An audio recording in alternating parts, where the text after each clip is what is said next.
But Moe, I want to ask you a question. Yep. Do you favour corporal punishment for theft? Like chop someone's hand off? For theft? What kind of theft are we talking about? Call it a car. Let's go with that. Yes. Oh, there you go. Oh, okay. All right, chop their hands off. All right, that didn't work because they're going to say 88% of Pakistan would say yes, chop their hands off. At the same time, though, I want to go back to it. So theft for stealing a car. So hands. When it goes just back, one. when you go back to hands, just one, yeah. All right, what about a finger? When it goes back to Sharia law, it takes the person's position into consideration. Are they a poor person stealing a loaf of bread? You don't chop their hand off. If it's a person running like a ring of illegal cars, stealing cars and selling them, sure. This is debated in Sharia law. Cheat on your wife, stone him to death. I don't believe that's actually a law in Sharia law. Still, 89% of the quarter billion people living in Pakistan would support that. And that's where individuals such as you have morality, but groups are sheer force, political force, physical force, or another. If you want to leave Islam, we're looking at Egypt, 86% would say off with the head. Palestinian territories. That's why we look at somewhere like Gaza and say when it's 89% there, when that number is 89% of the people living in the Palestinian territories would support death for apostasy. Well, okay, let's take a moment. That's a big deal. Yep. So you may not support death for apostasy. I don't know. No, if it's Sharia law, I'd support it. I'm not watering down my religion. But again, when it comes to capital punishment... But you support death for leaving Islam? Whatever Sharia law says it is, I support it 100%. So, Mo, how do you... That's my religion, but that's not being implemented in Australia. If there was an Islamic proper country, a caliphate, which doesn't exist today, I'd have to support it as a Muslim. But would you want it as Australian law? What's that? Would you want that as Australian law? No, okay. No, definitely not. I've got this dual loyalty. I'm Australian. Out of God's wisdom, I'm born in Australia. I've got that loyalty to Australia. I'm a minority. Muslims are 0.5%, if that. So I wouldn't want to impose what my religion beliefs are onto the rest. It makes no sense to do that. It's disrespectful. We have our own way of life, and I'd want that for my own people back in our home countries. And I'd say today, there is no proper Islamic country today. They take Sharia law and they over-apply it on a certain group. They don't apply it correctly.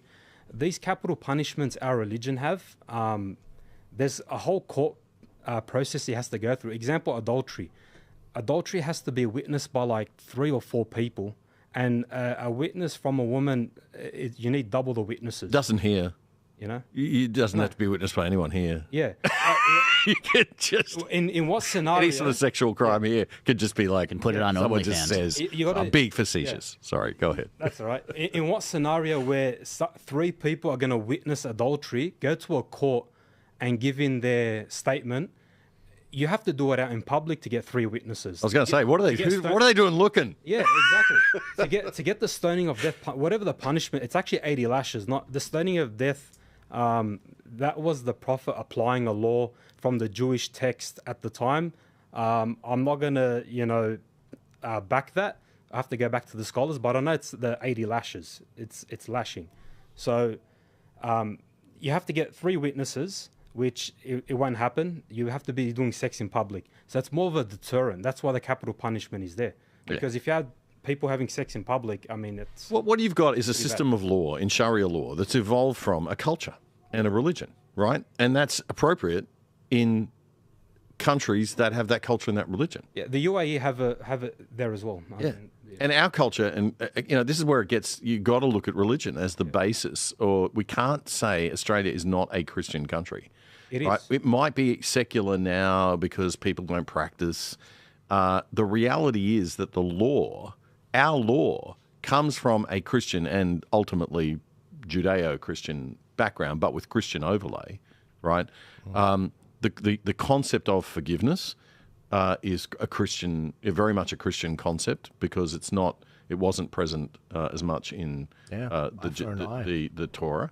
So, it was Jesus that came along and said, "Well, actually, no, we're going to do forgiveness, we're going to do redemption, we're going to do all this stuff." It took it to a different level, and our laws, not I mean, you know, as I said, in a Muslim country, it's Muslim laws, and that's how it should be. But Sharia law tells us to respect the laws of the country we're going to live in. So, I think that's I like that's that. As long as they're a minority, or I mean, that's because right. you're saying That's right. You were saying as long as you're a minority, but if you're a majority of some areas, I don't know how that will happen. Rotherham, Luton, are these areas where that becomes a majority it's culture? The country. So the country's laws. I'm not advocating for any kind of conquering. this is the problem, Chris. Right? It's not happening. It's that same issue. I think that was Sam Harris on that original. You ever see that clip of Sam Harris and Ben Affleck? Ben Affleck. Yeah. You know, and it was like Sam's sort of saying, you know, and that you've got these concentric circles of different levels of acceptance of like, you know, immigrants like. Well, you're not an immigrant, Mo, you're born here, but your parents or your family and your way of looking at it, right?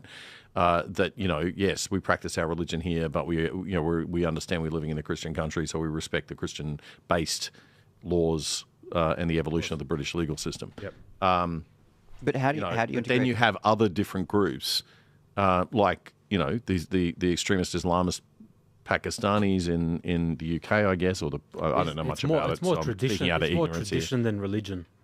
It's more tradition overriding religion, and is it right? It's you got to admit these people are brought up in a certain mindset, hive mind, and you bring that here, it's going to create a mess. How is it here? Like as a Muslim Aussie, I love it. No, I mean as a Muslim Aussie looking at the Muslim community in Australia. Yep. Do you see those concentric circles, those different groups, or do you? No. What do you reckon? Everyone there's no in my circle in Western Sydney. No one has that extremist mindset. You know, Islam is very compatible with Australian values. Like that statement, we've got no problem with that. But I've heard some pretty rough stuff coming out of some of the imams, and I mean, when it comes to politics back at home, here. Are people cry for jihad? Are people desire jihad? Are people die for jihad? That's Auburn, the Auburn Islamic Center. Yeah, jihad just means struggle. Jihad, I've got an internal struggle. Me abiding by not doing adultery, not committing sin is a form of struggle. Not sleeping around is a form of jihad. It's an internal jihad. So the word jihad just means struggle. So again, we have people that are not Arabic speaking or not Muslim or have never studied our religion from the beginning.